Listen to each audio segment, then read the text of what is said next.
আসসালামু আলাইকুম। সবাই কেমন আছেন? আরও একটি নিউ রেসিপি শেয়ার করব।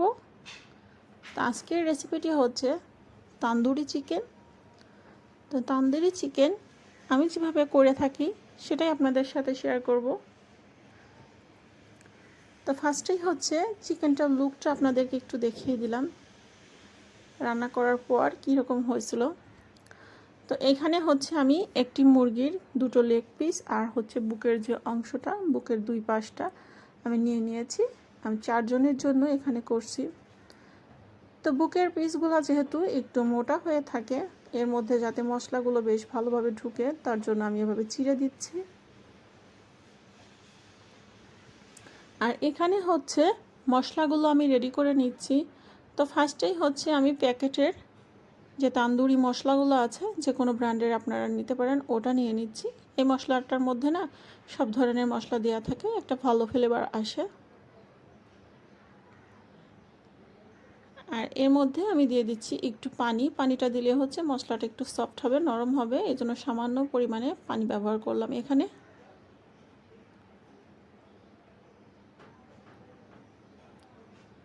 এখন দিয়ে দিচ্ছি হচ্ছে সয়া সস 1 টেবিল চামচ মতো। এখন দিয়ে দিব হচ্ছে টমেটো সসও 1 টেবিল চামচ মতো।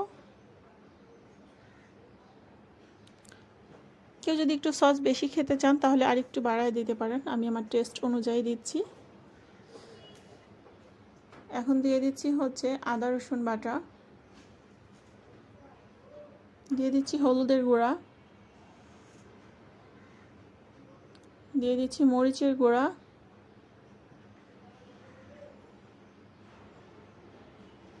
দিয়ে দেবো একটু ধনিয়ার গুঁড়া। এই 1 চা চামচ করে করে দেওয়া হবে, 1 চা চামচ করেই দিলে হবে। মশলাটা কিন্তু আমার বেশ শুকনো শুকনো লাগছে, তো এইখানে আমি আর একটু পানি ব্যবহার করব।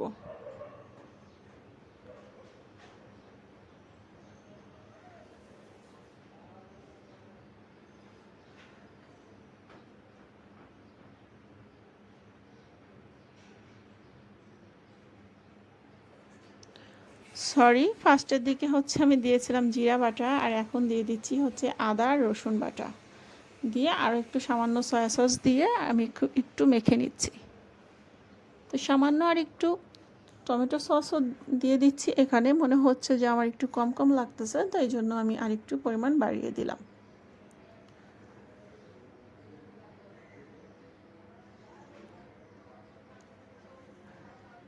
তো আর এইখানে কিন্তু পরিমাণ মতো একটু লবণ দিয়ে দিতে হবে,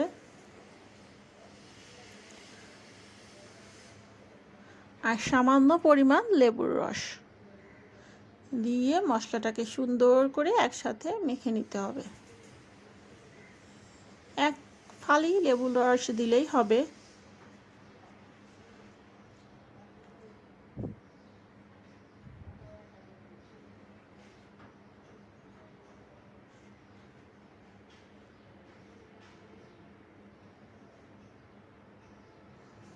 তো এখন চিকেনের সাথে মিশানোর পালা। তো চিকেনের বুকের অংশগুলোই এখানে রাখছি, তো এগুলো আগে মেখে নিচ্ছি। একেবারে ভালোভাবে মাখতে হবে যেন এর মাঝে ভিতরে সব মশলাগুলো ঢুকে যায়। যেহেতু এটা ফার্মের মুরগি, এই জন্য বেশ ভালো করে মাখতে হবে। এর গায়ে মশলাটা যতটা ভালোভাবে ঢুকবে খেতে কিন্তু ততটাই ভালো লাগবে।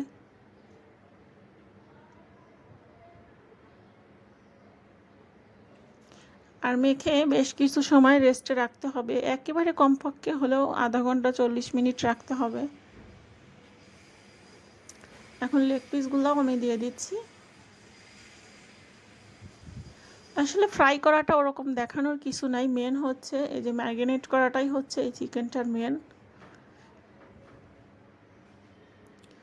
তো আমি অনেকটা সময় রেস্টে এভাবে রেখে দিয়েছিলাম, এখন একটু চিকেন থেকে পানি ছেড়ে দিয়েছে। এখন ফ্রাই করার জন্য নিয়ে যাচ্ছি চুলায়। তো চুলায় এইখানে সামান্য পরিমাণ সরিষার তেল আমি ছড়িয়ে দিয়েছি।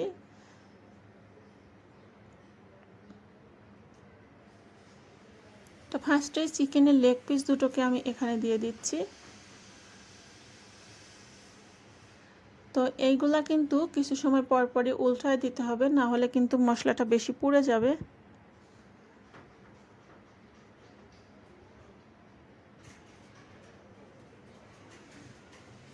তো দুটোকে আমি দিয়ে এখানে মনে হলো সাইডে আরও একটু জায়গা আছে, তো আরেকটা দিয়ে দিলাম এখানে। তো এই যে দেখেন কি সুন্দর কালার আসছে। এটা কিন্তু তাড়াহুড়ো করার কিছু নাই, এটা একটু সময় নিয়েই ফ্রাই করতে হয়। আস্তে আস্তে জালে আস্তে আস্তে কিন্তু চিকেনটা কুক হয়, ভেতরটা ভালোভাবে সেদ্ধ হয়। অনেকটা সময় নিয়ে হাতে নিয়ে এই কাজগুলা করতে হয়।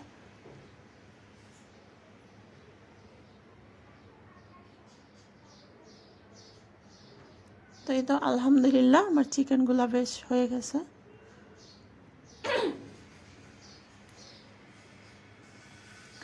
তো এখন এগুলাকে টেবিলে সার্ভ করার পালা। আমরা এটাকে নান রুটি দিয়েই খাওয়া হবে, নান রুটি দিয়েই এগুলো আমরা খাবো। সাধারণত এটা নান দিয়েই খেতে হয়।